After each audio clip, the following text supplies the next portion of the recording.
Hello, ladies and gentlemen. Welcome to another episode of Run It Back. This is episode 3. Joined as always by my co-host, Mr. Chris SJE. But joining us, today's guest, the third of this Run It Back. We've had Hastic, we've had Schubert this week. We have the host of the What Do You Say anime podcast, Mr. Peter McGinn. Peter, we've had you on Anime Talk. Really glad to have you back.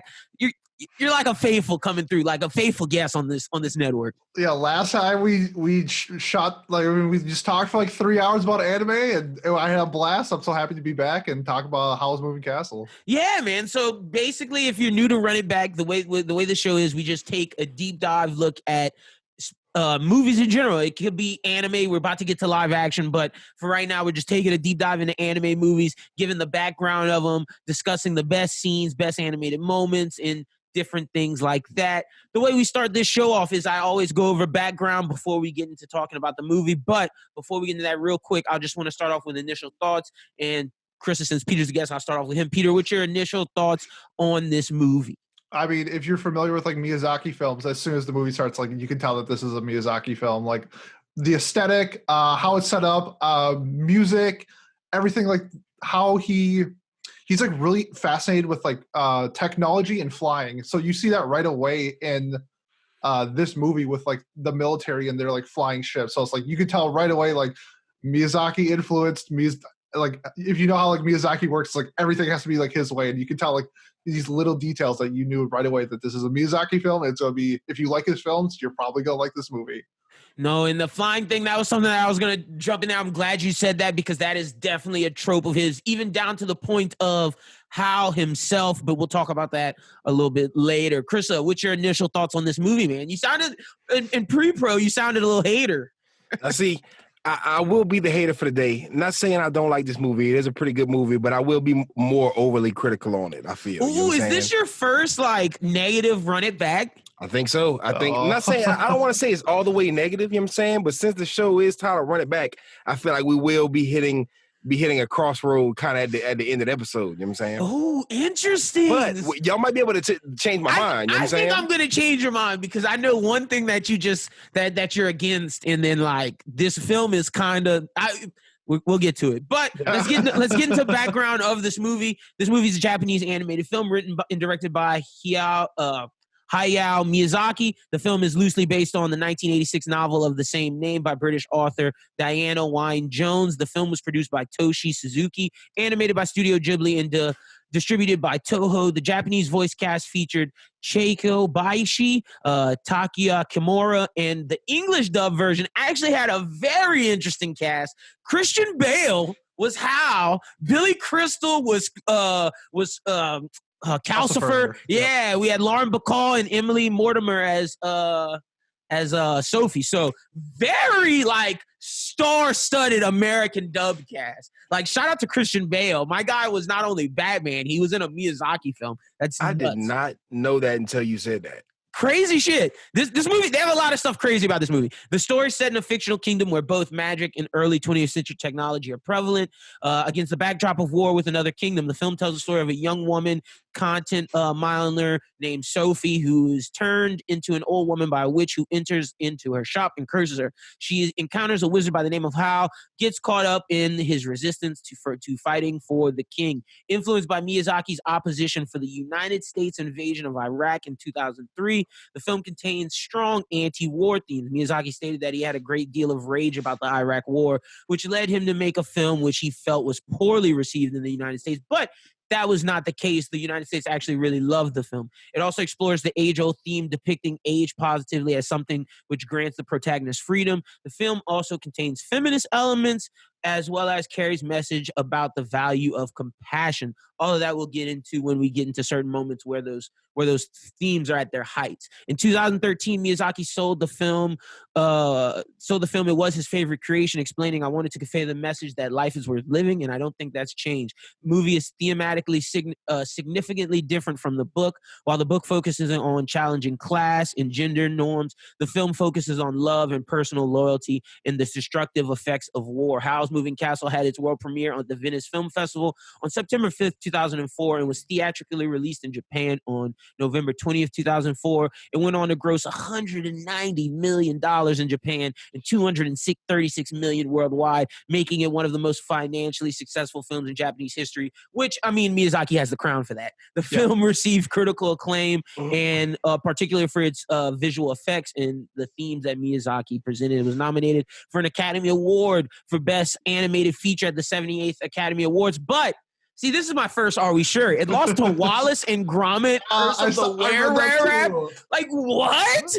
Wallace and Gromit? Yo, the Academy, I really think the Academy was trying to stick it to him for the Iraq War shit. Like, that's just me. It seems that way because Wallace and Gromit, the Curse of the Were-Rabbit, that movie was trash, bro. I get it was claymation, but like, am I off, Peter? That's like a Are We Sure from the jump. As someone who has seen both movies, one is significantly better than the other. Don't get me wrong, I love Wallace and Gromit, but this is a whole other pedestal in terms of just like animation, directing, story, everything. Like this, Wallace and Gromit can't even hold anything close to what Miyazaki did in this film.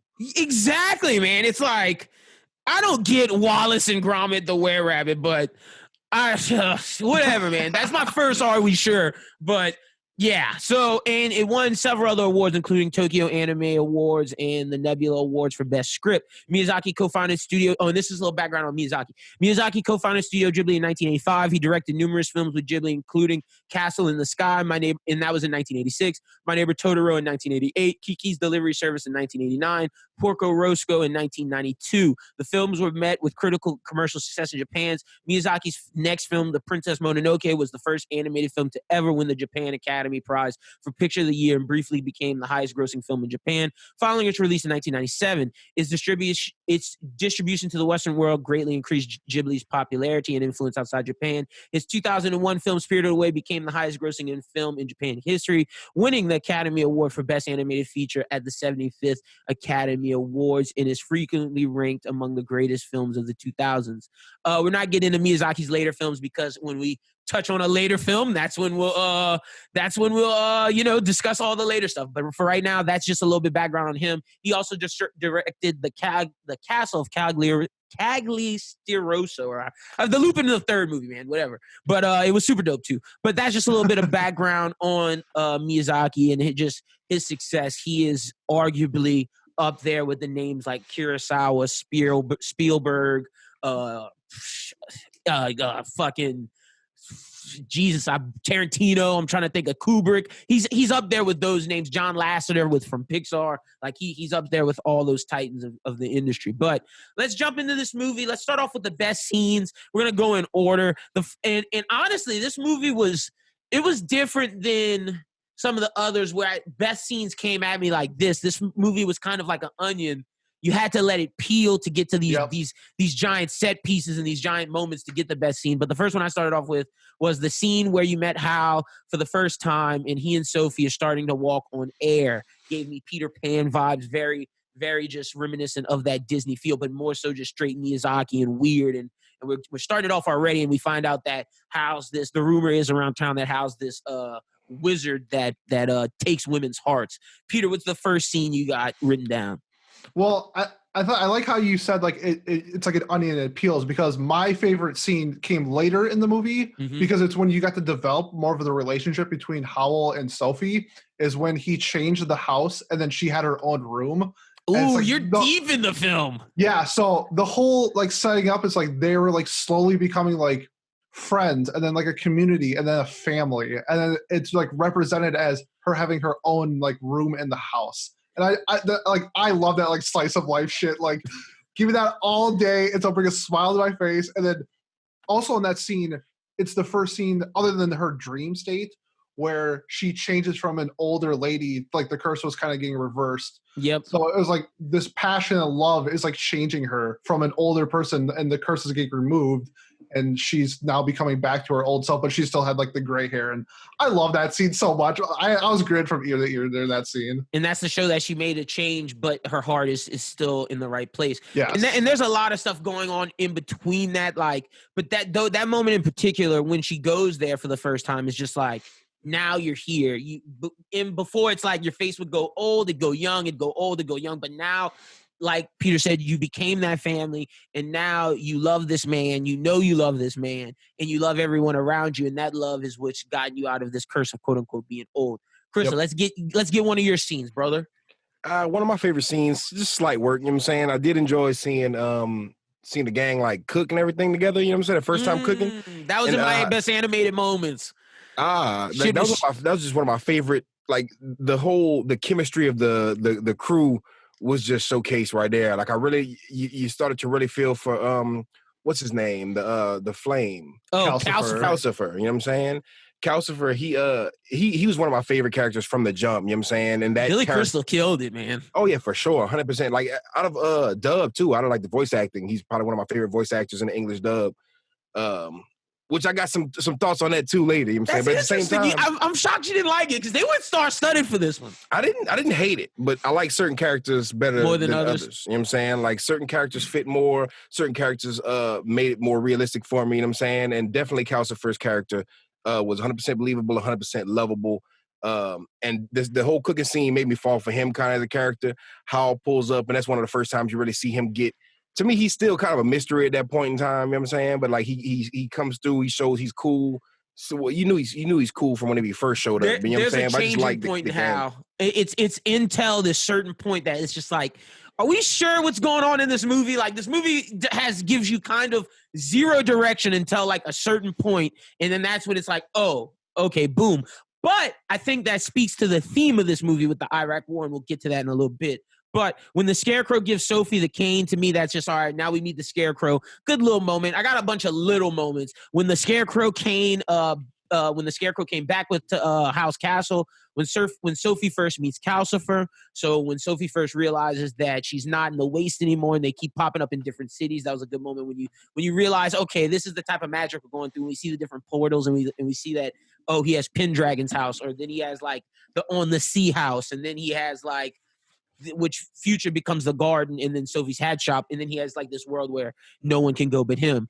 The next one I have is the scene where Howl gets back and they start talking about the war, and we see he's this bird-like creature for the first time. This is where he's talking to Calcifer, and he walks inside, and Calcifer's like, bro, I don't know how much longer you can do this, bro. And he's like, shut up, Calcifer, run to a hot bath. Like, just all Christian Bailey, all just moody and broody. The next one I got is the scene where the Scarecrow brings him the umbrella and just, oh, no, wait, I'm tripping. The scene where Hal turns into a blob monster because he thinks he's ugly.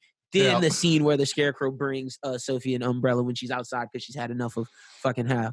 Okay, the scene where Hal explains why the witch is after him and how he has to report to the king.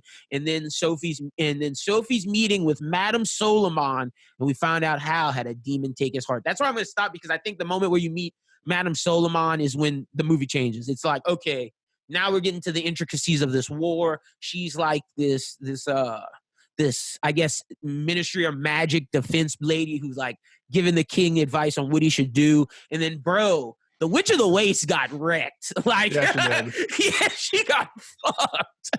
She's just climbing up these stairs all tired. And then Madame Solomon's like, oh, yeah, sit down, lady. And then just straight takes her powers, turns into this old hag, and it's just like, damn, I feel for her. I think that moment, at the halfway point is kind of like the climax, and it's the changing of the movie to get to the real meat and potatoes. And I think that's when the onion is like, we're like taking off layers now. We're getting close to that center point. What y'all think of the introduction of Madame Solomon? I'll start with you, Krista.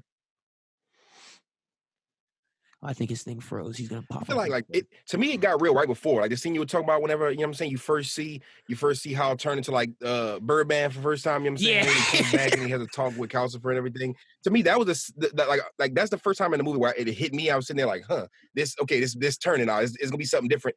But like you said, when we met Madam, you know what I'm saying, like shit got real fast after that. You know what I'm saying? Like there was a little bit of exposition and you watching it and you're like, what is going on right now? Like, why is this? You know what I'm saying? Why is this happening? You see how deep it gets. You feel me? Everything kind of starts piecing together soon. Like everything starts, you know what I'm saying, falling together. No, 100%. I did like the fight.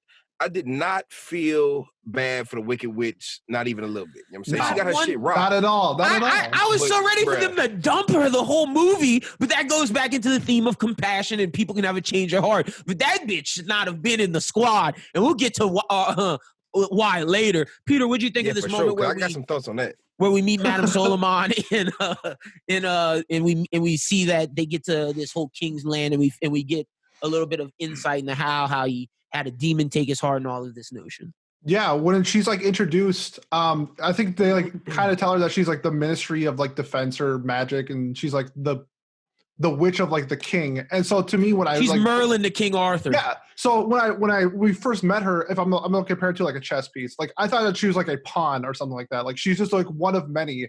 And then you realize like later on in the movie, like, oh, she's actually the queen. Like she's playing the board.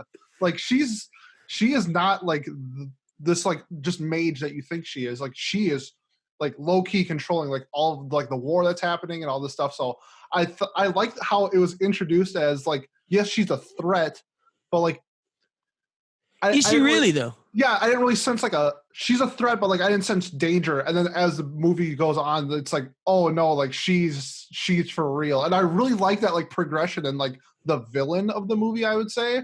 And I really like how that like spanned out because it's a little different compared to like maybe like shonen stories and stuff like that. Where you can pinpoint one villain. Like like the villain is like right away. Like this guy is the villain. Everybody but Sophie has some shit with him. Everybody would show Sophie has baggage from and Markle. Markle doesn't have any baggage either. Markle and Sophie are kind of the pure characters, quote unquote, in this. But everybody from Howl to Calcifer to the Wicked Witch of Waste to Madame Solomon, they all have baggage with them. Yeah. And that's something that is about this meaning of people's hearts can change and we can find peace through compassion. But that's something we'll see in a little bit. So then I got Madame Solomon versus Howl, and we see Howl's like, just stand still, Sophie. I got this, girl. Don't worry. I'm going to take care of this. The next one I have is the scene where they go to Sophie's garden for the first time when Sophie goes after her mom. Oh, when her mom comes to see her. That's another moment where I'm just like, fuck the mom. The mom fucking sucks. Like, gosh, this lady's trash. But the garden moment was, and that's one of the moments you had, Peter, where it's like, they're a family. He built this room for her. He changed up everything. Then I didn't even realize that he added a room of the hat shop too. Like the hat shop's there where she sold, and that was a passion for her because that was from her father, and how made it really worth her while. And that's why the transformation, like you're talking about, getting into love. The first time where we see Hal's real demon form when they're above the war, and he's like straight just monster, just wrecking shop. It's just like, ooh, this dude, wow, boy. The next one I have is when the house gets destroyed, and then when Calcifer rebuilds the castle and it turns into like this little mouth thing is just running around. The next one I have is when the witch figures out that Calcifer is Howl's heart. And then when Sophie sees Howl's backstory, when we find out that a demon did not take Howl's heart, Howl ate a shooting star, which thus turned into his heart, like into like a fire star into his heart. And then that was a very good moment. I want to ask y'all, do y'all think when Sophie went to see him at that point, like how it was kind of in the past, kind of in the future, is that why earlier in the movie she felt that like, ooh, I've been to this place before? Is that why? Because like I was trying to figure out that, like I was like, is this time travel? Is this dream magic? Like what is this scene? Like and then so she went back, so her future, like she went back there, so she saw it, and that's why she has this sense of deja vu. But I don't know how you can have it when it's in the past, so I don't know how that works. I was scratching my head too, because when she comes back from that, I don't know, time paradox that she's in, she meets up with Howl and she says like, "You've been waiting this long for me," or something like that. Yeah, but I couldn't tell like literally waiting that long. Like, has he been waiting there for like years, or like did he just get there? I was one of those things where I was like scratching my head, like I'm not entirely sure. Is this it could be that he knew? Kind of. I feel like he might have known that whole time while he was doing stuff for her. Well, because like he knew, like, because when she was sleeping, like the curse kind of like went away. So like, yeah, and he knew like who she was like this whole time, because like he met her previously, and he might have known that like he didn't want to mess with that to get it to where she can get to that point. Yeah, and so this is I wonder if it's like meant to like we're not supposed to have a definite answer. Like it's up to us to determine one of those things. It's the Inception spinning thing. Like did it fall over or not? Like this is for us to determine like whether it is or isn't. So I was a little confused, but it was one of those things where like it's not gonna let me. I'm not ruining like the movie because of this scene where it's just like I have no idea what's going on, but I still love it. Yeah, I just let that go. That was just like a question I wanted to bring up. Kristen, do you think he met her before? Or do you think it was just like what else?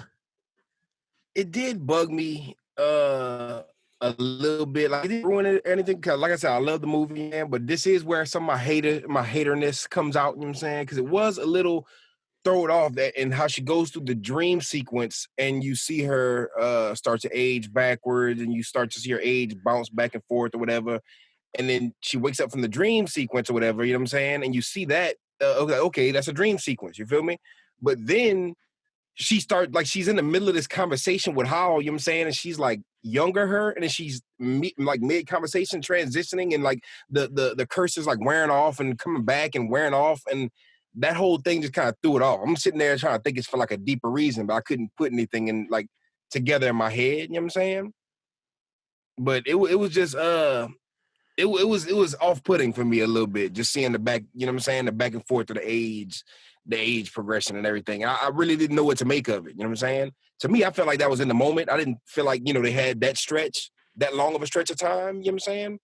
I But know. I guess it's just the way she said that. Like, how long? Yeah, it's really confusing. But I like to think of it is that she got back kind of fast. Like, I feel like that was like maybe like 15, 20 minutes. And I feel like what he's been waiting for was her to realize who she is and have that moment. And it's like, because he popped up on her, saved her real quick. I feel like he was looking for, and they said like he was constantly looking for maidens. So he's probably looking for her his whole life.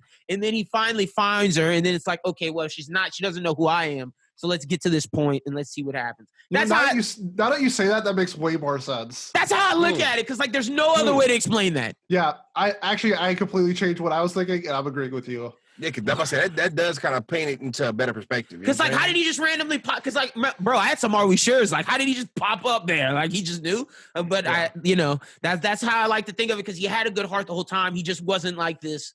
He wasn't this player that was led to believe. And that goes back to not judging a book by its cover and this theme of like getting to know someone's heart. But all right, the next scene I got is when Sophie gives Hal back his heart, and then when the Scarecrow gets his heart back after he saves, the Scarecrow did it. He went to go save her.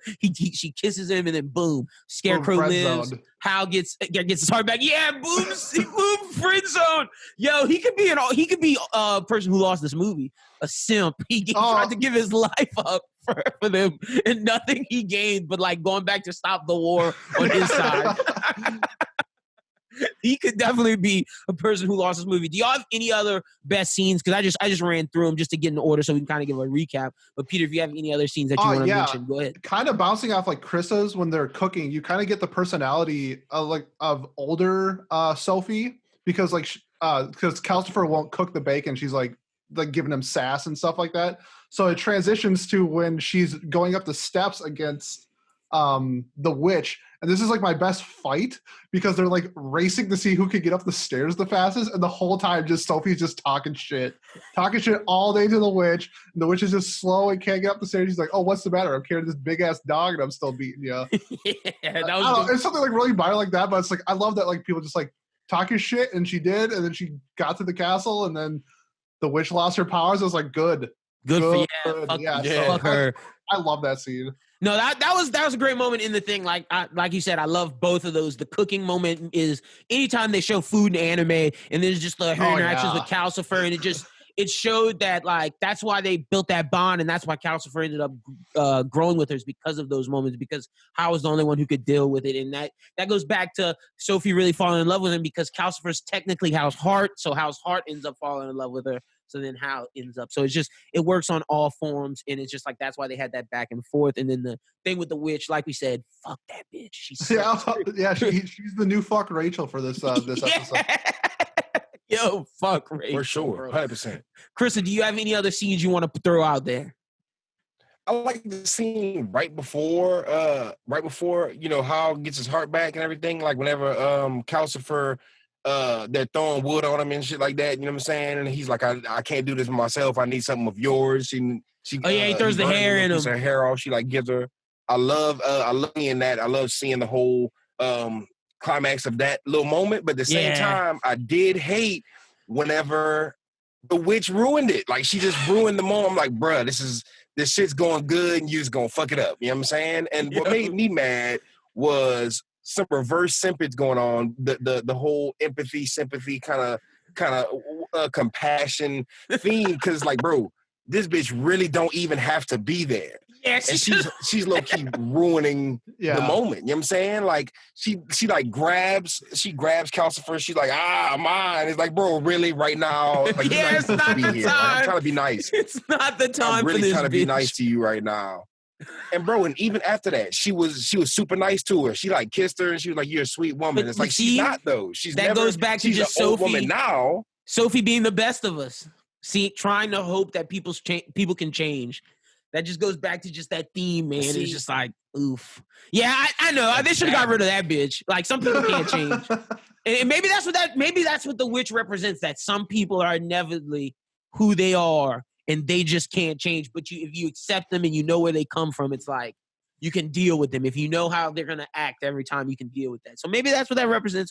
Who knows? But not too many fights. And I know I told you best fights, Peter. The only one I had was like Howl versus Madame Suleiman. But I wrote down some best animated moments. The scene where the soldiers are walking through the town for the first time. Just super, super beautiful. Way to start off the movie and just set up straight Miyazaki. The scene where Sophie realizes she's old. When you see for the first time, when you see all the wrinkles and just the amount of time they put into that just was great. The first time you see Howl's castle, again with the 3D and you're seeing the time that they put into that. The scene when Howl's cooking bacon and eggs with Sophie, great animation throughout that. The scene where Sophie and Marco go through the market and we see the sea harbor with all the boats and things lining up in the sea harbor, super beautiful. And then the scene when they go to Sophie's garden, and then the scene where they have the flashback when they go into space and she's like doing the whole time paradox shit. If y'all have any best animated moments, I know I didn't tell y'all because there wasn't any, but I came up with those on the spot because there weren't any fights.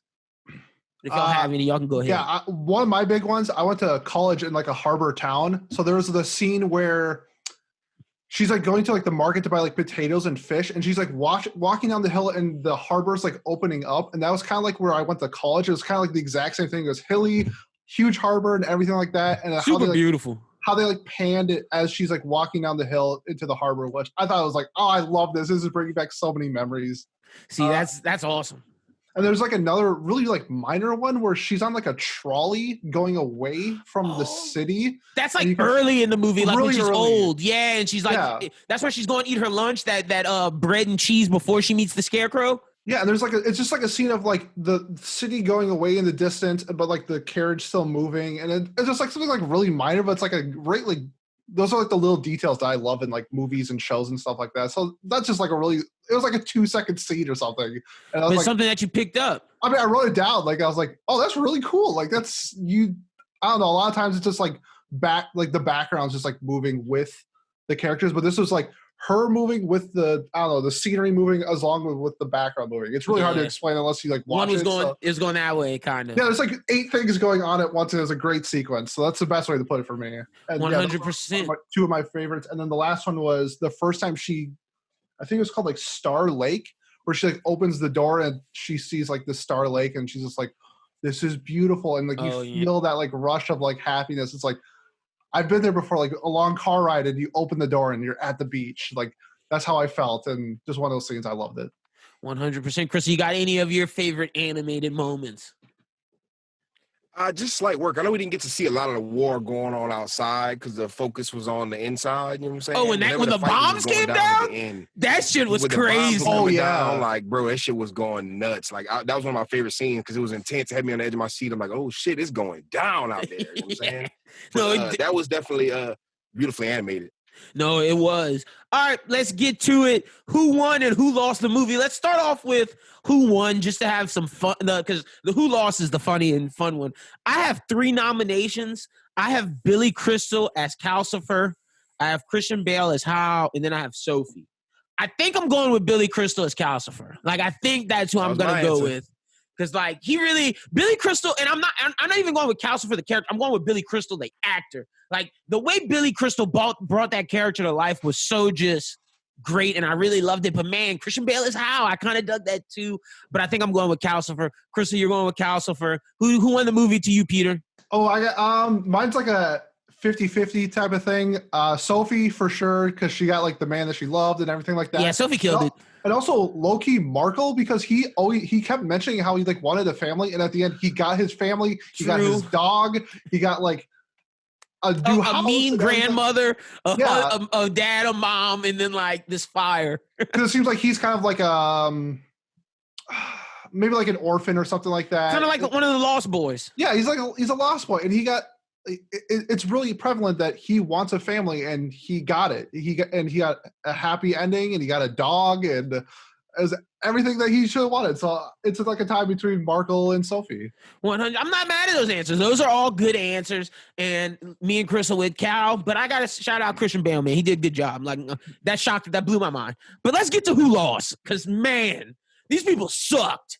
Sophie's mom. Like, Sophie's mom just trying to be a gold digging wench, just sold out her daughter for like to marry some rich man in honor of Suleiman. Like, lame. The simp prince who got turned into a scarecrow, who met his true love and his true love didn't choose him. Like, damn, man, I feel for you. Madam Suleiman, like, bro, you just and that gets to my are we sure? But I'll save that. But like, what were you doing? And then the Witch of the Waste. Like, you just turned out to be this old hag, lost all your powers, and you think you're gonna get with this prince in a couple years. You're not gonna get married. You're just gonna die off, Witch of the Waste. So those are the ones I have losing. I don't know who takes the crown, because I want to give it to Sophie's mom because she was a horrible mom. But like, you got to give it to the Witch of the Waste, huh? Like, she lost. She really lost. Yeah, Witch of the Waste took the biggest L for sure, lost all of her power, lost the person she loves, lost her beauty. Let me put that in quotation her youthful vigor. Yeah, she lost. It's more of like, I feel bad for the turnip guy, because like he tried his ass off. Like, he was a really good dude, and at the end, he just the person that he like fell in love with, he just got a kiss from her and friend zone immediately. Just like, damn. No, he tried super hard. Like, he kept going behind Sophie, like trying to help her and everything, bro. Like, that dude tried super hard. He did the laundry.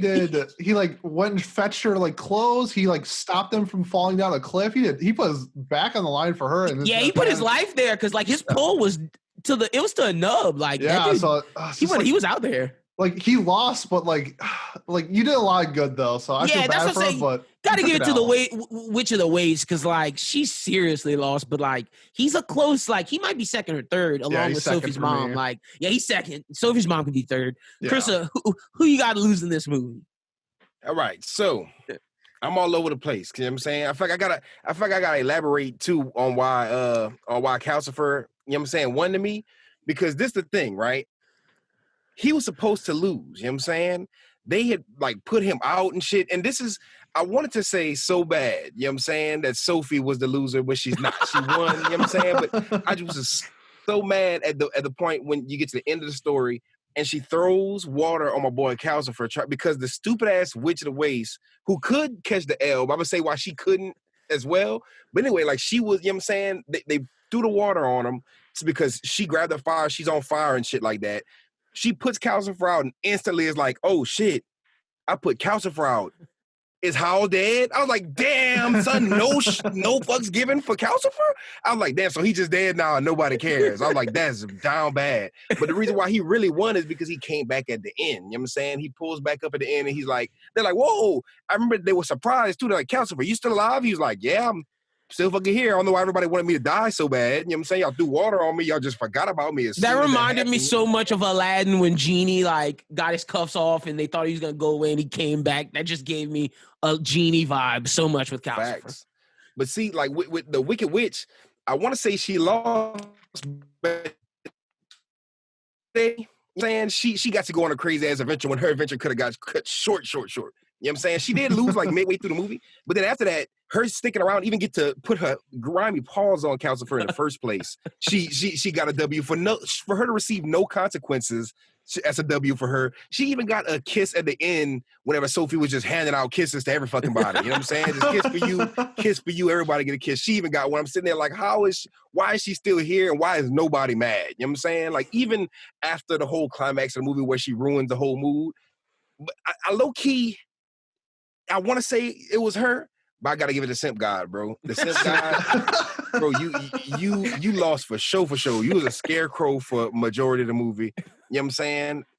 it wasn't a good look for him at all. You know what I'm saying? At least he got out, but you got out and you got to go back to your kingdom and be like, I'm back. I didn't want to tell y'all where I've been. You know what I'm saying? Just know I'm back. And that got to be a story you got to lie about for the rest of your life, because you can't let nobody know what really happened, what really went down. So you're going to look like the biggest Also that dog one too, because that dog got out of Madame Suleiman's clutches and got to a new family. And then because like when she was looking at him and he was like, bitch, showed you. Yeah.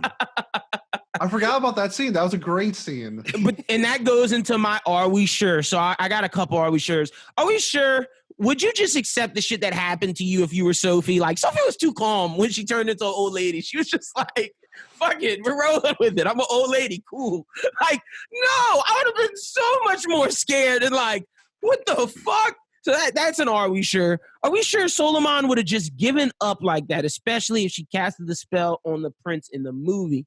And that goes into something that was stated about Miyazaki. Miyazaki felt that Madame Suleiman appears to have only had sadistic motivations for creating conflict, and despite her omniscience and omniscience, she is unable to recognize the idiocy of the war until the very end of the story, and she represents America because America did not realize why they got into the Iraq War. So there was a point behind why are we sure she would just give up, but she represents us. That's why she. And it was so casual too. She was like, fuck it. Well, It's over. But that's us in the Iraq War though, man. It was just like, why are we in this war? And that was just Miyazaki's take on it. So that's why I'm kind of okay with how it ended, because that there was that reason. But if I didn't do research and knew there was that reason, I was just like, because I'm pretty sure. My biggest criticism is how the movie ended. It was just like, the war's over. It's like, it's done. That's it. It's just like, it's what? over with. What? Like, I don't know. I thought there could have been a little bit more explanation to like why the war ended, and some like, I mean, I understand why, but it was so rushed. All they had to say was she realized that because all they had to do is either show a scene where she turned him into that scarecrow, and then now that he's going back, it's like, oh, well, I'm defeated anyway because the king's not going to want to fight with these people because her son's no longer their son's no longer captured. If they would have just explained that, it would have been so much better than the we have to interpret it as America's represented by this lady. Like, I mean, okay, I guess, whatever. Yeah, but it's like one of those things where, like, if you have to do the research, it's like you shouldn't have to. It's like a 2-hour movie. Like, what's the difference with like a 2-hour and 5-minute movie? Like, add a little bit more, because I think most people would agree that the ending is either like not solidified, or it's rushed, or there's a lot of questions where it's a little different, where it's not like up to our interpretations, like the other thing I was talking about. Like, this is just like the war ended, but it's like, please tell me why the war ended. No, I'm with you. Look, I wrote, are we sure? That was I have that in all caps. That's a big, are we sure? That was my biggest, are we sure? Like, huh? Like, you're left to just assume that she turned this guy into a scarecrow. Like, why? It could have been the Witch of the Waste. We don't know. Like, I don't know who did it, but like, I guess I got to just tell myself that. And I guess that's why it didn't win the Oscar, because the ending was so left up to interpretation. But I still think that's better than Wallace and Gromit. But I agree. That ending, it felt like, you know what I'm saying, you try to run a yellow light, you feel me, and then it turned red before you thought. You got a long ass gap before the red light, so you got to hurry up and hit the brake so you don't run the red light and hit nobody. Or you speed up and get through it. Bro, it felt like that. It felt like it was just like too just like the fucking, we left some fucking tread marks on the road after with that ending. You know what I'm saying? It was so casual and nonchalant too. I was like, damn, you could have give us a little bit more, like, because it's Miyazaki. You know what I'm saying, you want everything to go out with a bang, flash, craziness, but it was still good. It was the whole movie itself was pretty cool. You know it's funny that you say it, because like Miyazaki films do a really good job at wrapping up stories. Yeah. Like Spirited Away is my favorite Miyazaki. It wraps up perfectly. And it's like, you could have, like, I understand like why like it went away from like the how he's handled his other movies type of thing, where I don't know Princess if he's, like, Mononoke is one. Yeah, I don't know if he was like trying to do something different, like artistically or something like that. But to me, it was just like he missed on the ending. No, I'm with y'all 1,000%. And like you said, I shouldn't have to research something to understand the ending. Like, I should be able to get it from watching it. That's my biggest thing. It's like, I don't want to have to connect all these dots to know how, like you said, this 2-hour movie goes. Like, I've sat here this whole time. Like, I need to have some form of closure. Yes. But Yeah, that's pretty much it, man. That's pretty much all we got. Solid movie. Chris, I'm going to ask you, does this knock down the Run It Back King? I need a review 1 through 10. Let's tell the people what the Run It Back King is. The Run It Back King is Your Name with a rating of 9.6. Solid. It's going to be hard to take down Your Name. Cowboy Bebop's right behind it with a solid 9. Does it take down the Cowboy Bebop Knocking on Heaven's Door, a.k.a. the Cowboy Bebop movie? Does it take down the Run It Back King for you, Krista? Where do you rank Miyazaki's classic Howl's Moving Castle, or Miyazaki's underrated classic? Because it's not rated very. It's rated in between. Because some people like Peter saying Spirited Away. Some people like Princess Mononoke. Some people like My Neighbor Totoro. This would be around the 4 range for Miyazaki, the 4 or 5. Where would you rank this movie 1 through 10? It is not dethroning Cowboy Bebop or Your Name. Your Name, still the Run It Back King. But I'll give it a hot 7, 7, 7, 7, 8. Oh! Like, not 7.5, but I want to give it a full 8. You know what I'm saying? I want to give it a full 8. Will I run this one back? Will I run this one back? Probably if I'm watching some shit with my girl, if I got kids on, I'm showing my kids the Miyazaki film. This one will pop up.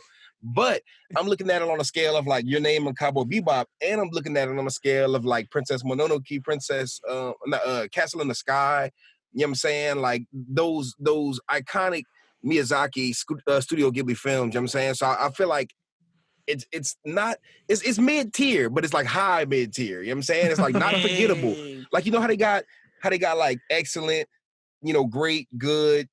You know what I'm saying? It's like a B? Okay, and then it's like forgettable. It's not forgettable. It's not okay, but it's like a solid good, like low tier great, high tier good. So you know how they have S, A, B, C, D. Where is it? Is it B? I give it a B. I give it a B. Maybe even a high B. You know what I'm saying? But right now it's like middle B, right.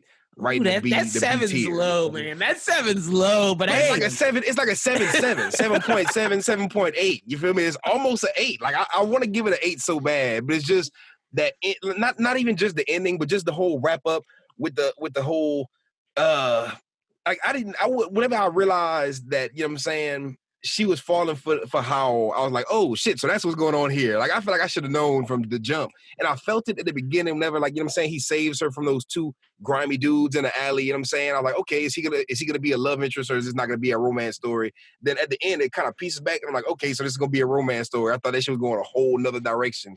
And about it, like I was confused for a lot of different parts of the movie, you know what I'm saying?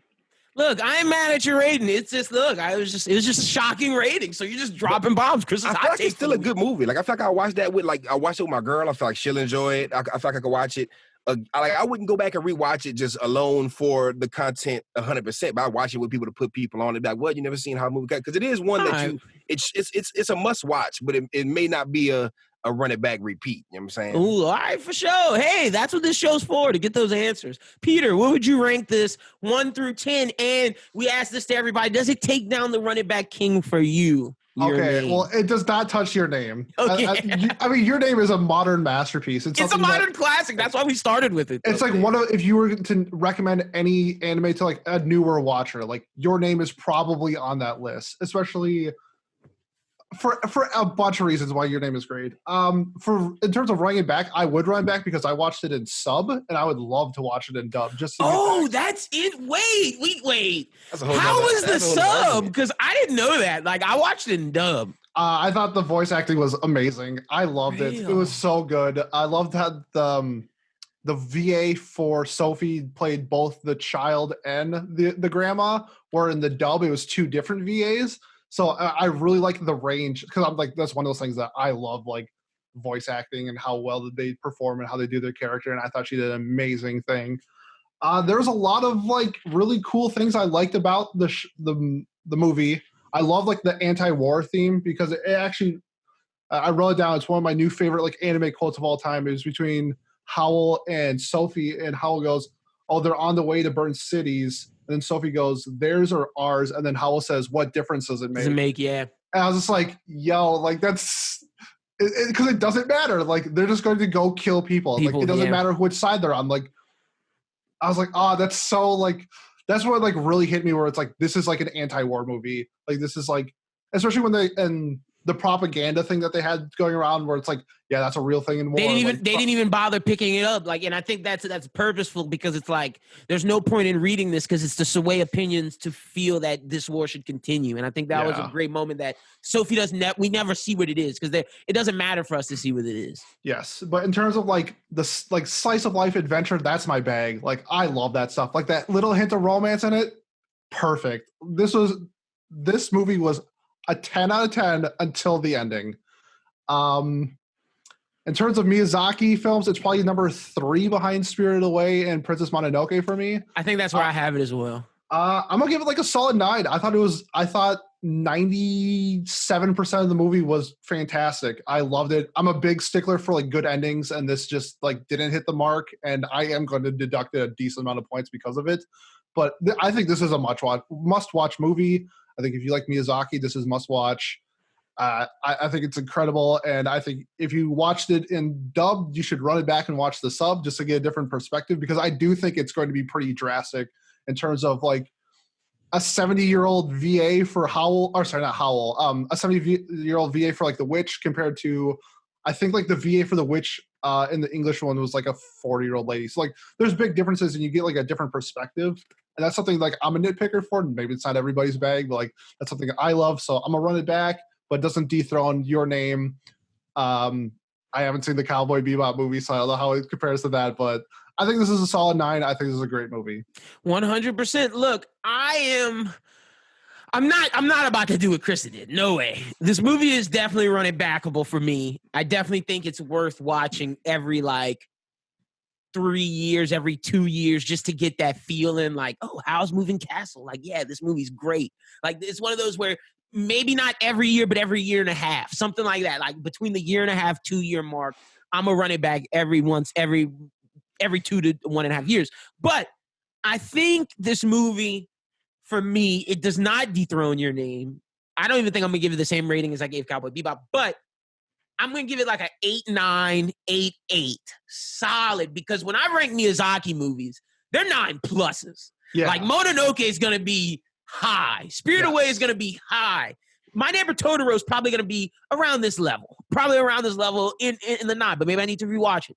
And then Lupin III, The Castle of Cagliostro, that shit's high for me too. So this one, I'm right with you, Peter, but I don't want to give it the 9. Just for the ending and just for me having to piece together the time travel element. So I'm going to give it an 8.9. Super, super solid. Very running backable.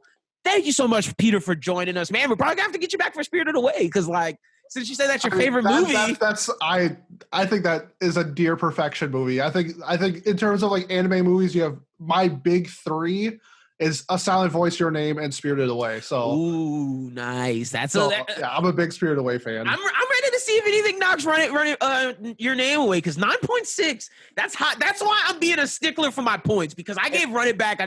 I gave Your Name a 9.6, and I can, Chris. You know what? I'm gonna accept your score even more so now that I'm saying this, because we should have.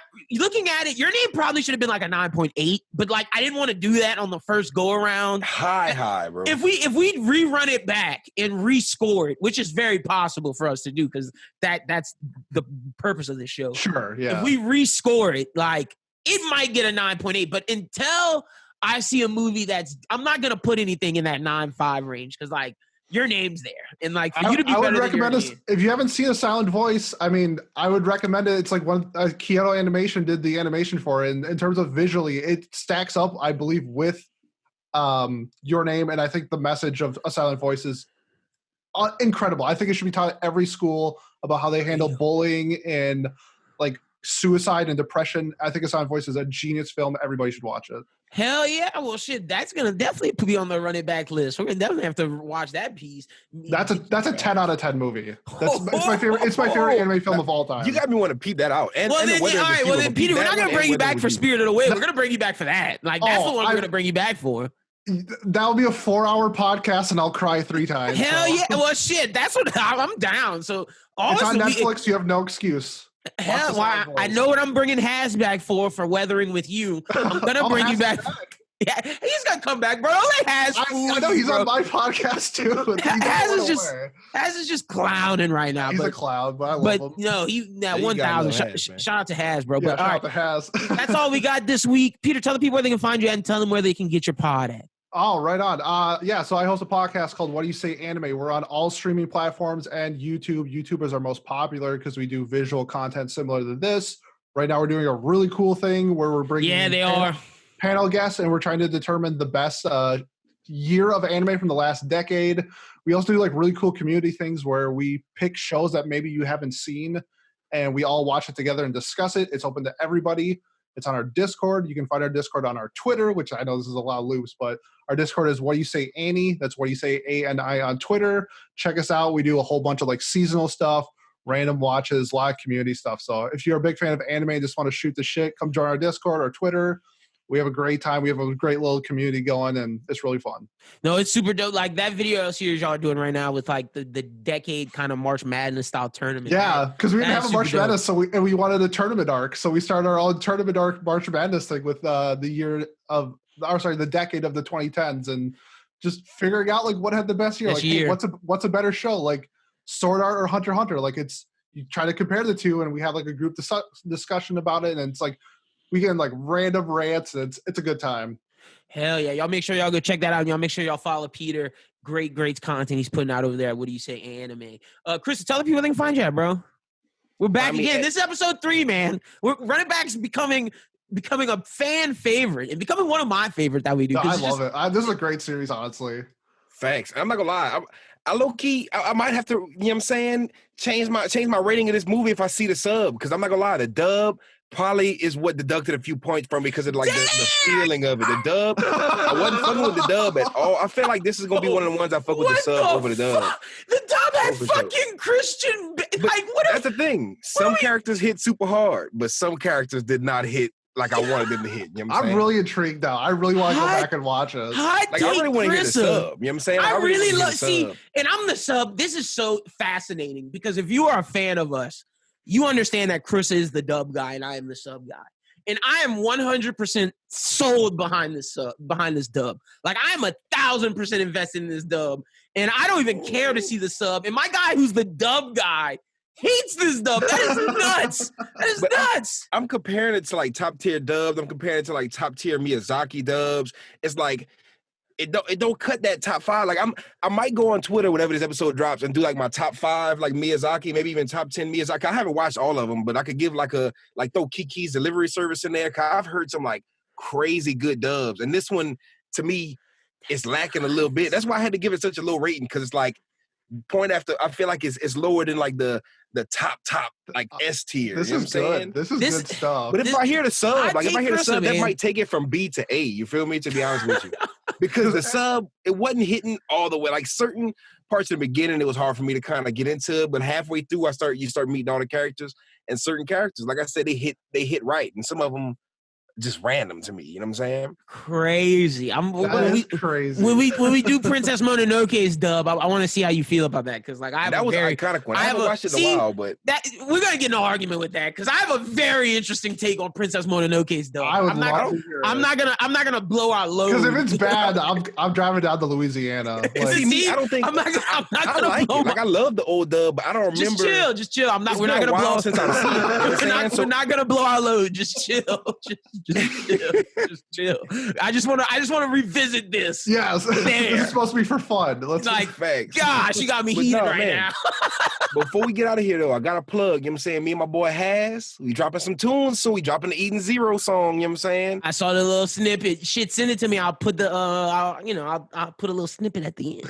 For sure. And me and Fade, we about to start streaming. I just wanted to announce that too. I'm about to start doing all the OG games, like the Shaman King game for the SNES, like the Yu Yu Hakusho game for the Super Nintendo, Game Boy, GameCube. We doing like straight OG anime games, and we're gonna do some new games too. So I just wanted to put y'all on alert for that too. You know what I'm saying? Y'all be on the lookout for that. Make sure y'all subscribe to the YouTube Bros Who Think Network. We got a lot of dope content coming your way. Run it back. We're gonna keep doing the anime movies. We're gonna throw in some live action movies very soon. The first one we're gonna do is a Quentin Tarantino classic. That's all I'm gonna say. But we really want to expand this brand, and we really love doing this one. Y'all be sure to check out the old episode of Anime Talk, episode 57. Be sure to check out the Bros Who Think podcast this upcoming Thursday, and Bros Who Binge out on SoundCloud, Spotify, and wherever you listen to podcasts. Coming to video soon. It'll be on video the following week with a game that we have called Pitch It. And Peter, when you see what Pitch It is, I'm pretty sure you're going to want to play. Dude, Get you in next season. Yeah. Just let me know. I'm in. That game is a fire game. Basically, the premise, just to get everybody excited for what's coming to YouTube, it's a game where we get 2 contestants from podcast or media, and we have them battle in a game where round 1, we give you a question and you pitch the idea to us. For example, the question could be, give us a video game movie that could work as a movie or TV series, but you have to include your director, your lead actors, and you pitch the idea, and whoever's the judge for that game. There's 3 judges. They determine who wins each round. The second round's like a sudden death thing where you get the question on the spot and you have to pitch on the spot. Whereas the round 1 question, you get to prepare your answer. I gotta get in on this. Yeah, no, you can come in, bro. But let me say this: you have to be, because it could go to sports, and that's the thing, Krista, that I'm worried about you. Oh yeah, you're right. That's what we're gonna get you like in. Michael Jordan. That's what we'll get you in next season, because we're expanding the league. We're about to crown the Pitch It Season 1 champion. Season 2 starts like in December. So we're gonna get both of you guys in Pitch It, but you can see the match that's coming up next week on YouTube. But be sure to subscribe to everybody, follow everybody here, follow LynnBWT on Twitter, follow Bros Who Think. Thank you, Peter, for coming on. We love having you every time. Thank you, Chris, as always. And for Peter, for Chris, my name is Lynn, and you guys have a great one. Until next time, peace.